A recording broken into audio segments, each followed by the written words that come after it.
आइए शुरू करते हैं सवाल जवाब। मेरा पहला सवाल, पैर बोला और सबने सर बताई। जहां पर मैं नहीं हम कहकर लोग जुड़ते हैं, वहां पर इस तरह का विहार बन जाता है जो सभी के लिए एक आदर्श हो जाता है। बाबा साहब ने हम सबको एक आदेश दिया था, हर बुद्धिस्ट व्यक्ति को सहपरिवार हर रविवार को विहार में जाना ही चाहिए, ये उसका कर्तव्य है। बने रहे आवाज इंडिया टीवी के साथ और देखते रहे अपना विहार अपनी आवाज।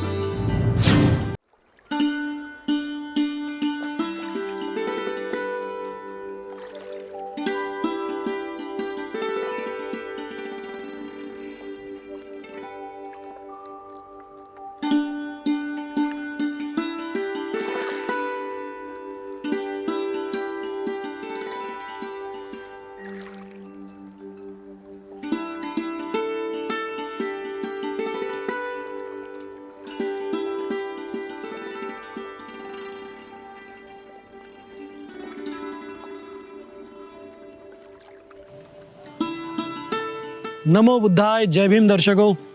मैं विक्रम एक बार फिर से आपका स्वागत करता हूं आपके मनपसंद कार्यक्रम जिसका नाम है अपना विहार अपनी आवाज। दर्शकों, नया सेशन हमने शुरू किया है और फिर प्यारे प्यारे विहार हम आपके लिए लेकर आने वाले हैं।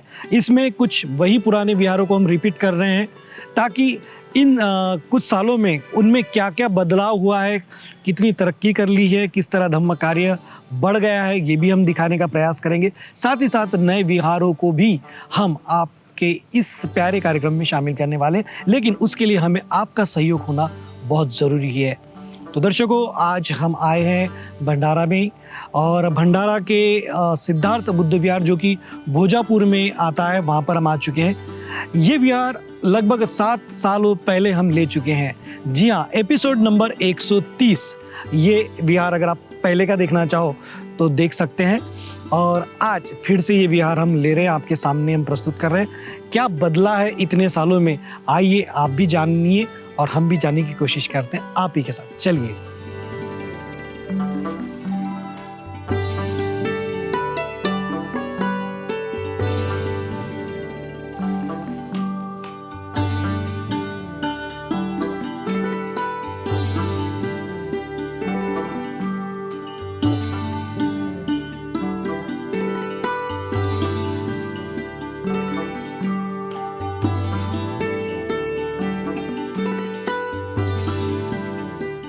दर्शकों, वक्त हो गया है सबके साथ मिलकर हमेशा की तरह त्रिशरण पंचशील ग्रहण करने का। ये नियम तो हमेशा चलता आया है क्योंकि कोई भी चीज़ की शुरुआत त्रिशरण पंचशील के बाद ही होती है। तो आइए हम भी सबसे पहले त्रिशरण पंचशील ग्रहण करते हैं।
सभी को जय भीम। मैं रंजीत नंदागौड़ी महात्मा फुले कॉलोनी में रहता हूँ। इस विहार की शुरुआत हमने सन 1995 से की थी। ये एक रूम था, जिन्होंने रूम दिया था उनका नाम हुमने काका जी था। उन्होंने हमें ये रूम दिया था कि आप इसको विहार के तौर पे इस्तेमाल कर सकते हैं। और फिर कुछ दिनों बाद ये जो सिद्धार्थ नगर का सोसाइटी है वहाँ उनका एक गोडाउन पड़ा हुआ था जो काफ़ी मतलब बेकार कंडीशन में था, लेकिन उस गोडाउन को हमने विहार में कन्वर्ट किया। वहाँ पर बुद्ध की मूर्ति लगाई, वहाँ पे स्टडी टेबल लगाए और फिर इस तरह से ये विहार की शुरुआत हुई और आज ये विहार यहाँ तक पहुँच गया। यहाँ पर काफ़ी अच्छी प्रोग्रेस हो गई है विहार की। तो ऐसा एक शुरुआत 1995 से इस विहार की हुई है। जय भीम। मी विनोद मंजुळा तुळशीराम गोस्वामी, सेवानिवृत्त अभियंता आहे, इंजिनियर आहे आणि या कॉलनीमध्ये आपला हा जो विहार आहे या ठिकाणी सकाळ सायंकाळ वंदना होत असते। कमीत कमी 8 लोक तरी रेग्युलर असतात। त्याचबरोबर बहुजन समाजातील महामानवांच्या जयंतीनिमित्ताने, त्यांच्या स्मृती दिवसानिमित्ताने त्यांच्या विचारांची एक आठवण केली जाते आणि हे वर्षभर कार्यक्रम सुरू असतात। या विहारामध्ये मागील 2021 मध्ये मुलांसाठी जापनीज लँग्वेजचे फ्री कोचिंग क्लासेस सुरू करण्यात आले होते। त्यामध्ये एकूण 82 मुलं शिकायचे।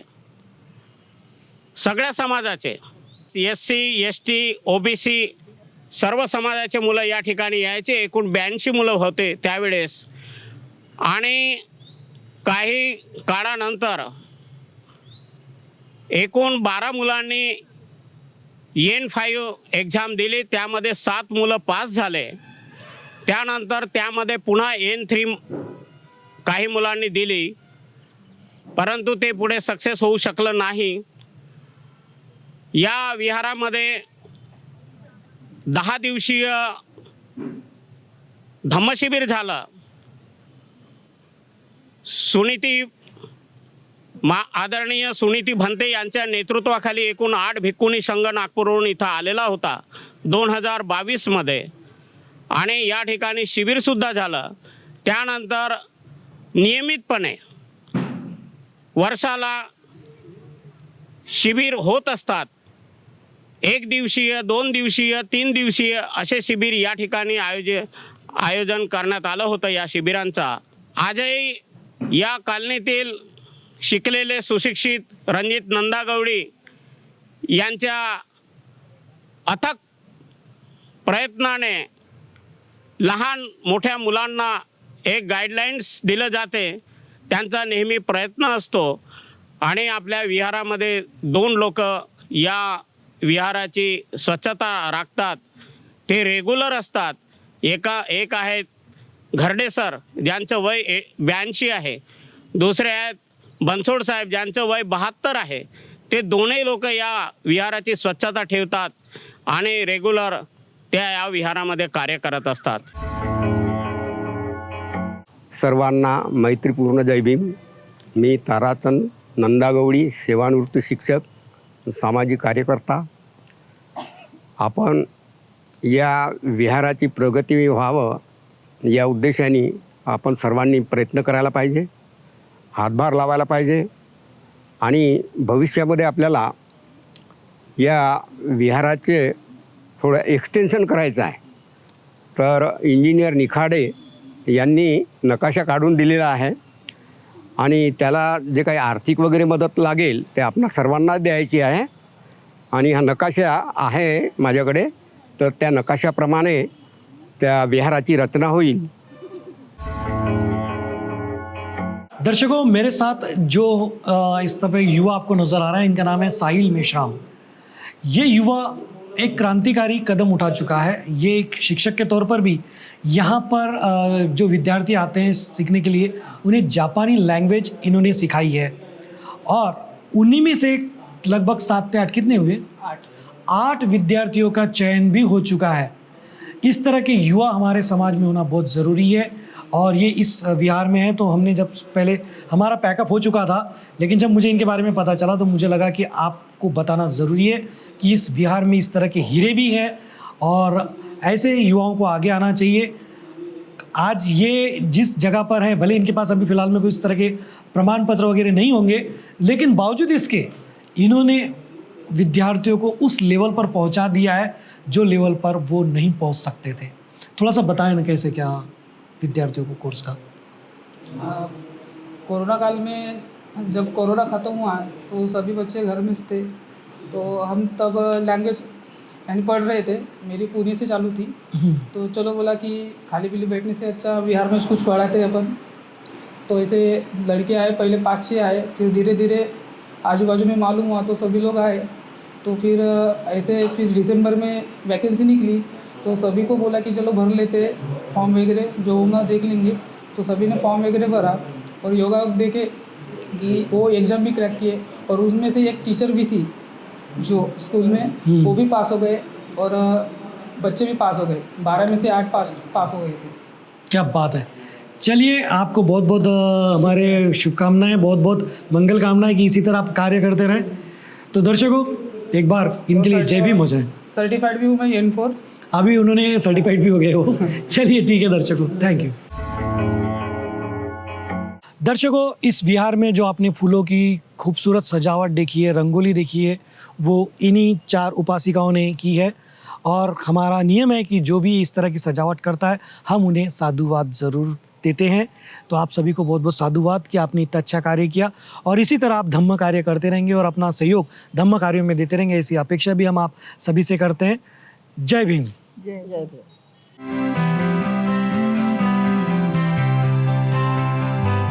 दर्शकों, वक्त हो गया है सवाल जवाब का। आप देख सकते हैं सारे उपासक उपासिकाएं, बालक बालिकाएं यहाँ पर हमारे साथ मौजूद है। हमेशा की तरह हम पंचशील से ही शुरू करेंगे। ये देख सकते हैं आप, ये यहाँ तक के उपासक उपासिकाएं हैं फिलहाल में। तो चलिए शुरू करते हैं। पहले पूछ लेते हैं हमेशा की तरह ये सब लोग तैयार है कि नहीं। आप सब तैयार है?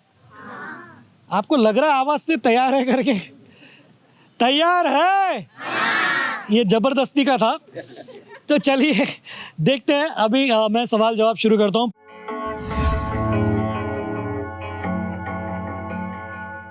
पहला सवाल, आदिन्न दाना वेरमणि शिखा पदंग समाधियामि, इसका मतलब किसको पता है? हाथ ऊपर कर।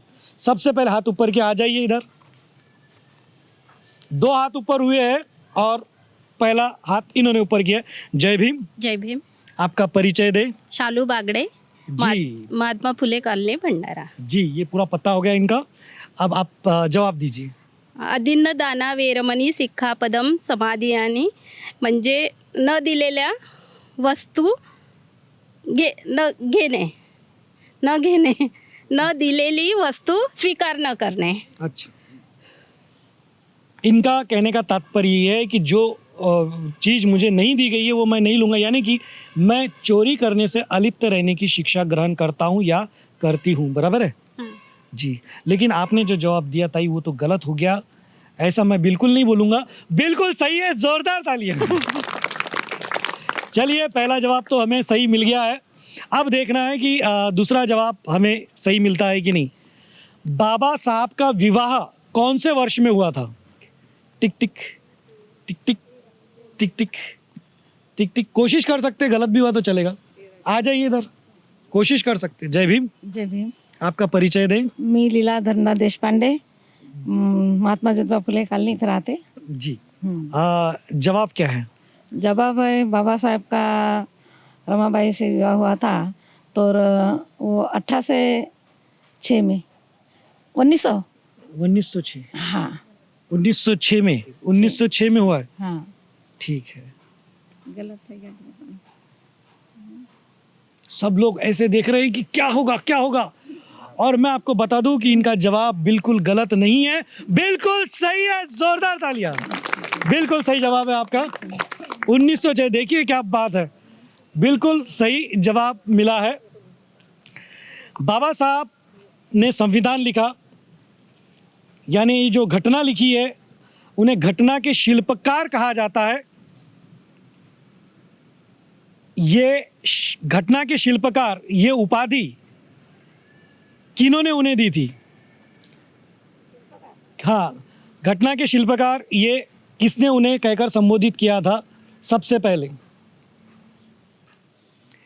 चलिए इसका जवाब मैं दे देता हूँ।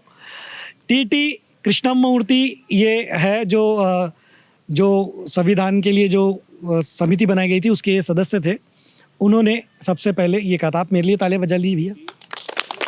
टी कृष्णमूर्ति। तो चलिए सवाल जवाब मैं एक लास्ट सवाल कर लेता हूँ। ये बहुत आसान करना पड़ेगा मेरे को। चलिए सबसे पहले बहुत आसान सवाल है, हाथ फास्ट में ऊपर होने चाहिए। देखिए, महाकारुणिक तथागत भगवान गौतम बुद्ध, इनके प्रिय शिष्य का नाम क्या था? आ जाइए, आप आ जाइए। आपने हाथ ऊपर किया पहले, लेकिन आप पहले हो चुके हो, वो भी पहले हो चुके हैं। अब ये 3 ही हाथ ऊपर हुए और तीसरे ये थे, लेकिन फिर भी ये पहले नंबर पे आ गए क्योंकि ये 2 का जवाब हो चुका था। जय भीम। जय भीम. आपका परिचय दें। माझे नाव शारदा रंगारी आहे. महात्मा फुले कॉलोनीमध्ये राहते. जी, क्या जवाब है? आनंद कौशल्य. आ जाइए आप भी। पहले तो ये सवाल ही भूल गए। जय भीम। जय भीम। आपका मेरा परिचय नाम दें। रश्मि प्रशांत गजभिये. जी, आनंद. आनंद। मुझे कहते हुए बड़ा आनंद हो रहा है कि आपका जवाब बिल्कुल सही है। जोरदार तालियां। तो चलिए दर्शकों, सवाल जवाब हम यही समाप्त करते हैं। वक्त आगे बढ़ने का, आइए बढ़ते हैं आगे। ये सारे उपासक उपासिका खिलाड़ी के रूप में हमारे साथ मौजूद है। शुरू कर रहे वही गेम जिस गेम का हर रात आप करते बेसब्री से जिस गेम से आप सभी को ढेर सारा जो गेम सबको लगता है और जो गेम खेलने का हर रात आप देखते हैं और उस गेम का नाम है भीम का दीवाना। तो दर्शकों शुरू करते हैं। ये गेम कैसे दर्शकों मैं आपको बता दूं, जो लोग भूल चुके होंगे या फिर जो नए दर्शक होंगे, कैसा है मैं आपको बता। बड़ा आसान गेम है। इन सभी को मेरी तरफ देखकर जय भीम जय भीम जय भीम जय भीम कहना है और इस बीच मैं इनसे हाथ, पैर, नाक, कान, सर, इनमें से बॉडी में से कोई भी एक पार्ट को छूने के लिए कहूँगा। उन्हें उसको छूकर दिखा देना है। जो कहते से ही कर देगा वो हमारा विनर कहलाएगा।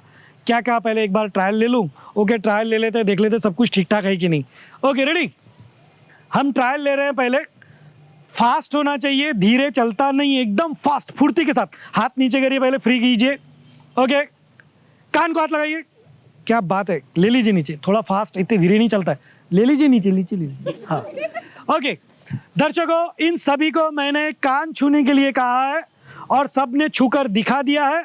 इसका यह मतलब हुआ कि यहाँ से लेकर वहाँ तक किसी को भी, जी हाँ बिल्कुल पक्का मुझे यकीन हो गया है कि किसी को भी इतना सा भी मेंटली प्रॉब्लम नहीं है।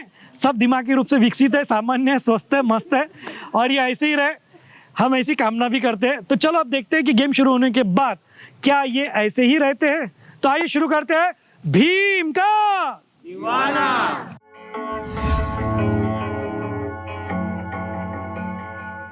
सबको मेरी तरफ देखना है और मेरी तरफ देखकर जय भीम जय भीम जय भीम जय, हाथ फ्री कीजिए और आप सबको जय भीम बोलना है और मैं जो बोलूं आपको करके दिखाना है। आप सबका समय शुरू होता है अब। जय भीम जय भीम जय भीम जय भीम जय भीम जय भीम जय भीम जय भीम। पकड़िए पैर, पैर बोला और सबने सर पकड़ा।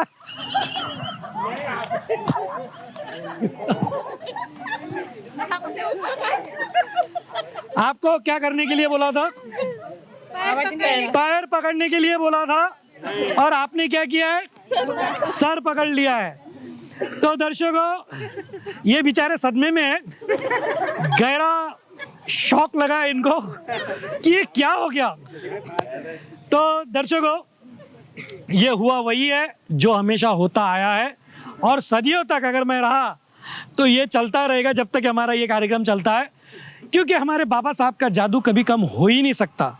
जब जब जय भीम निकलता है वो दिल की गहराइयों से निकलता है और जब जय भीम दिल की गहराइयों से निकलता है तो ना कुछ दिखाई देता है ना कुछ सुनाई देता है। मैं कहता क्या हूँ और ये लोग करते क्या है। तो दर्शकों, आज भी कोई विनर नहीं है और मैं हमेशा की तरह सीना तान के बड़े गर्व से कहूँगा कि मैं हूँ भीम का दीवाना और ये सारे बन गए भीम के दीवाने।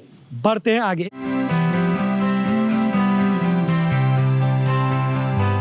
दर्शकों, वक्त हो गया बच्चों के साथ गेम खेलने का। ये देख सकते हैं आप, हमारी पूरी रेलगाड़ी तैयार है। ये सारे के सारे उत्सुक है वही गेम खेलने के लिए जो गेम बच्चों की एकाग्रता के लिए हमने शुरू किया है। एकाग्रता बढ़ती है इससे। गेम का नाम क्या नाम है? गेम का नाम क्या है?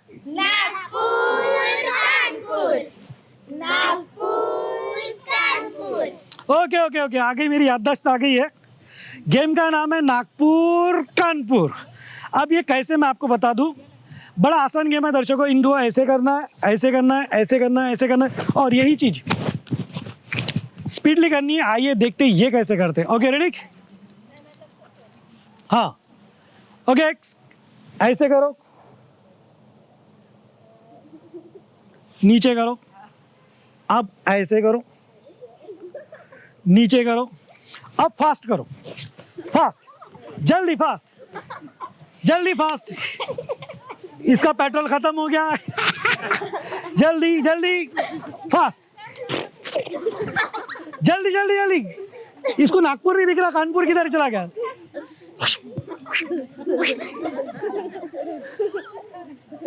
ये देखो, कानपुर छोड़ नहीं रहा, नागपुर को यूं इन सबको इन्हीं के हाल पर रखते हैं। वक्त आगे बढ़ने का। आइए दर्शकों, बढ़ते हैं आगे। दर्शकों, वक्त है सबके साथ मिलकर गाने का। तो आइए सबके साथ मिलकर गाते हैं। आज कौन सा गीत है ये तो मुझे भी पता नहीं। आइए खुद ही सुन लेते हैं और साथ में गाते भी हैं।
दर्शकों, वक्त हो गया है वही सामूहिक शपथ लेने का जो हर विहार में हम लेते आए हैं, आज भी लेंगे और ये सिलसिला हमेशा जारी रहेगा। तो आइए शपथ लेने के लिए सभी इस तरह हाथ आगे करें और मैं जो कहता हूँ मेरे साथ दोहराएं।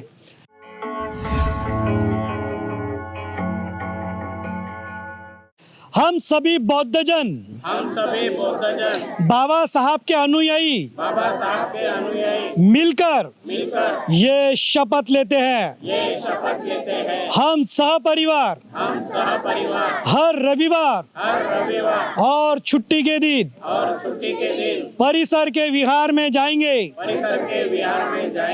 वहाँ वंदना करेंगे, यथाशक्ति धम्मदान करेंगे, साथ ही एक दूसरे के सुख और दुख में मिलकर शामिल होंगे। आवाज इंडिया टीवी के माध्यम से हम सब मिलकर ये शपथ लेते हैं। नमो बुद्धाय, जय भीम। हाथ नीचे करें। दर्शकों, उम्मीद करता हूं कि आपने भी हमारे साथ मिलकर न सिर्फ ये शपथ ली होगी बल्कि इसका पालन भी आप कर रहे होंगे और औरों से भी करवा रहे होंगे। बढ़ते हैं आगे। दर्शकों, अगर आपको लगता है कि आवाज़ इंडिया टीवी इसी तरह आगे बढ़ता रहे और धम्म का प्रचार प्रसार करता रहे तो आप अपने तरफ से दो कार्य कर सकते हैं। सबसे पहले इसे नियमित तौर पर देखें। इसके अलावा इसे आर्थिक रूप से सक्षम करने के लिए अपने घर परिवार रिश्तेदारों में होने वाले जन्म दिवस, शादी की सालगिरह, स्मृति दिवस या अन्य किसी भी प्रकार के प्रसंग का कोई भी विज्ञापन वर्ष में एक बार तो भी चैनल पर ज़रूर दें। इस विहार में भी कई उपासक उपासिकाएं जिन्होंने आवाज़ इंडिया टीवी को मजबूत बनाने में अपनी जिम्मेदारी समझते हुए एक विज्ञापन दिया है। आइए देखते हैं कौन है वो उपासक उपासिकाएं जिन्होंने इस चैनल को मजबूती में अपना सहयोग दिया है।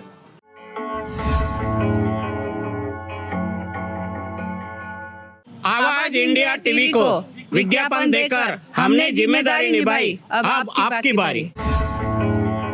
आवाज इंडिया टीव्हीला जाहिरात देऊन आम्ही आमचं कर्तव्य केलं, आता तुमची बारी।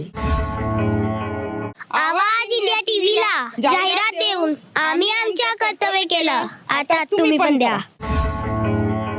आवाज इंडिया टीव्हीला जाहिरात देऊन आम्ही आमचं कर्तव्य केलं, तुम्ही कधी करता? आवाज इंडिया टीव्हीला जाहिरात देऊन आम्ही आमचं कर्तव्य केलं, तुम्ही केलं का? आवाज इंडिया टीवी को विज्ञापन देकर मैंने जिम्मेदारी निभाई, क्या आपने निभाई? आवाज इंडिया टीव्हीला जाहिरात देऊन मी माझं कर्तव्य केलं, आता तुम्ही पण करा। आवाज इंडिया टीव्हीला जाहिरात देऊन आम्ही आमचे कर्तव्य केलं, आता तुम्ही पण करा। आवाज इंडिया टीव्हीला जाहिरात देऊन मी माझं कर्तव्य केलं, तुम्ही कधी करता? आवाज इंडिया टीव्हीला जाहिरात देऊन मी माझं कर्तव्य केलं, आता पण तुम्ही करा। तो दर्शकों, ऐसा था ये सिद्धार्थ बुद्ध विहार जो आता है भोजापुर भंडारा में, और उम्मीद करते हैं ये विहार आपको ज़रूर पसंद आया होगा। देखा कि किस तरह से इस विहार ने काफ़ी तरक्की कर ली है और अभी जो आगे भी जिस तरह की प्लानिंग है इस विहार की वो भी काफ़ी बढ़िया है। यानी अगली बार जब अगर ये विहार तीसरी बार आपके सामने आएगा तो ये और भी भव्य दिव्य हो चुका होगा। अगर आपके पास भी है इस तरह का कोई प्यारा सा विहार और आप चाहते हैं कि वो इस कार्यक्रम का हिस्सा बने, तो इस नीचे दिए नंबरों पर आप हमसे संपर्क करें। हम आपके विहार को इस कार्यक्रम में ज़रूर शामिल करेंगे। ये कार्यक्रम पूर्णतः निःशुल्क है, इसलिए बस देर है तो सिर्फ आपके एक कॉल की, आपका एक कॉल आपके विहार को दुनिया तक पहुँचाएगा, आपके धम्म कार्यों को दुनिया तक पहुँचाएगा। तो मुझे आज के लिए विक्रम को कैमरा पर्सन अश्विन जी के साथ दीजिए इजाजत। फिर मिलेंगे नए विहार में, तब तक आप बने रहे आपके मनपसंद कार्यक्रम अपना विहार अपनी आवाज में।